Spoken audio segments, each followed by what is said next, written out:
இப்போ பரபரப்பா போயிட்டு இருக்கிற தந்தை மகன் உள்கட்சி பிரச்சனை, இந்த பிரச்சனைக்கு காரணம் என்ன, இதோட நோக்கம் என்ன? அதிகாரம் முற்று முழுதாக ராமதாஸிடமிருந்து துடைத்து எடுக்கப்பட்டது. அப்புறம் தந்தைகிட்ட எந்த அதிகாரமும் இல்லை. தந்தையை சுற்றி ஒரு வட்டம் இருக்கு, அந்த வட்டத்துக்கு அதிகாரம் இல்லை. 2 அதிகார மையங்களும் மோதிக்கொள்வதுதான் அப்பா மகன் சண்டை. ஒன்று அன்புமணியிடம் அதிகார மையமாக இருப்பது அவருடைய மனைவி சௌமியா. ராமதாசிடம் அதிகார மையமாக வர விரும்புவது இருந்தது, அதிகாரத்தை எடுத்தது ராமதாசனுடைய 2வது மனைவி சுசீலா. சுசீலாவுக்கும் அவங்க தைலாபுரத்துக்கு மேல இருக்காங்க. அப்போ சுசீலா ஒரு திமுக பின்னணியில் இருந்தம்மா. செயல்படாத தலைவர் GK மணி, ராமதாஸ், சேலம் எம்எல்ஏ அருள், இப்படி ஒரு அதிகாரம். அன்புமணி என்ன சொல்றாருன்னா, இதுவரைக்கும் அரசியல் பண்ணது போதும், நான் பார்த்துக்கிறேன் சமுக்கார். அப்ப இந்த அதிகார மையத்தை அன்புமணி ஏற்றுக்க மாட்டேங்கிறது. யார? சுசீலா, GK மணி, ராமதாஸ், இது ஒரு அதிகார மையம். அந்த பக்கம் சௌமியா, அன்புமணி ஒரு அதிகார மையம். ராமதாசனுடைய மனைவி அன்புமணியுடைய அம்மா சரஸ்வதி அம்மா 2 பக்கம் சேரும். நீங்க அன்புமணி சொல்ல தண்ணி பாட்டெல்லாம் எடுத்து எரிஞ்சாருன்னு அந்த அம்மாவே சொல்லுங்க. இதுதான் அரசியல். அப்போ இந்த அரசியலுக்குள்ள அன்புமணிக்கு பின்னணியில பிஜேபி இருக்கு, சுசீலா ராமதாஸுக்கு பின்னாடி திமுக இருக்கு. அதிமுக எடப்பாடி என்ன சொல்றாரு, அமித்ஷா எதை சொல்லுகிறாரோ அதை அன்புமணி கேட்பார். தமிழ்நாட்டினுடைய NDA கூட்டணியுடைய தலைவர் எடப்பாடி தான். நான் தான் இப்ப கட்சி என்னுடைய கட்டுப்பாடு வந்துருச்சு, நீங்க இனிமேல் என்னோட தான் பேசணும், கூட்டணி நான் தான் அப்படின்னு அன்புமணி நேரம் எடப்பாடிக்கு போறாரு. எடப்பாடி சொல்லிட்டாரு, உங்க அப்பாவை கூட்டிட்டு வா.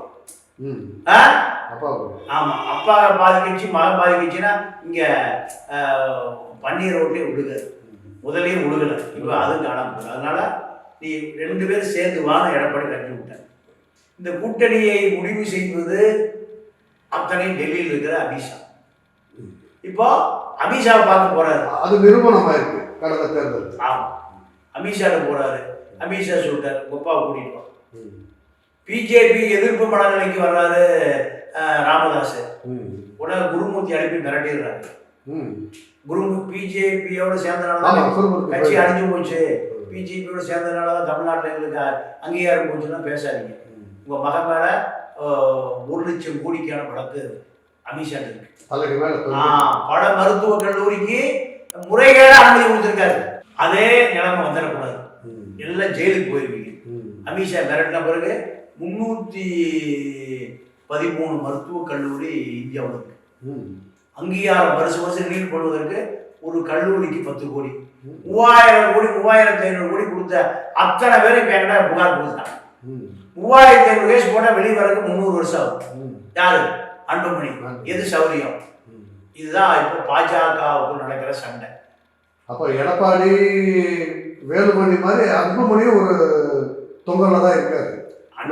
இல்லை, இப்போ அன்புமணிகிட்ட கட்சி பூரா போய் சேர்ந்துருச்சு, பணம் பூரா போய் சேர்ந்துருச்சு, அதிகாரம் இருக்கிறவங்க பூரா போய் சேர்ந்துருச்சு. இவர் 87 வயசு ராமதாஸிடம் 77 வயசு ஆதரவாளர்கள், 67 வயசு ஆதரவாளர்கள் தான் இருக்காங்க. அன்புமணிகிட்ட 57, 47, 37, 27 இருக்கு. இதுதான் இதை எங்க நிரூபிச்சாருன்னா, மகாபலிபுரத்தில் நடந்த அந்த இளைஞர் வண்டிகை பெருவிழால அன்புமணி நிரூபிச்சுட்டார். கட்சிக்காரன் போனா அன்புமணி பண்ணிட்டான். ஏன்? அங்க 87 போனா 97,000, 97 107,000. அதனால ராமதாஸிடம் ஆதரவாளர்களே இல்லை, எல்லா ஆதரவாளர்களும் வந்துட்டாங்க. இந்த நிலையில ராமதாஸ் தேர்தல் வருகிற பொழுது ராமதாஸுடைய முழு பாதுகாப்புன்னு அன்புமணி பண்ணுது. அங்கே கேமரா வச்சிருக்காரு, யாரு போய் பார்க்கறது?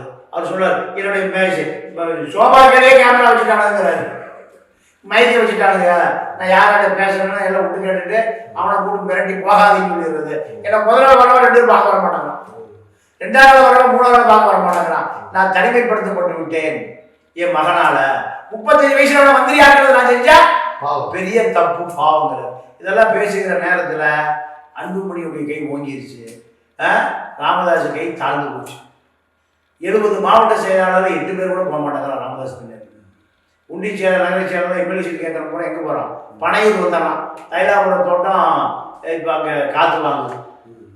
இதுதான் இப்ப பாமகவுடைய இன்றைய நிலை.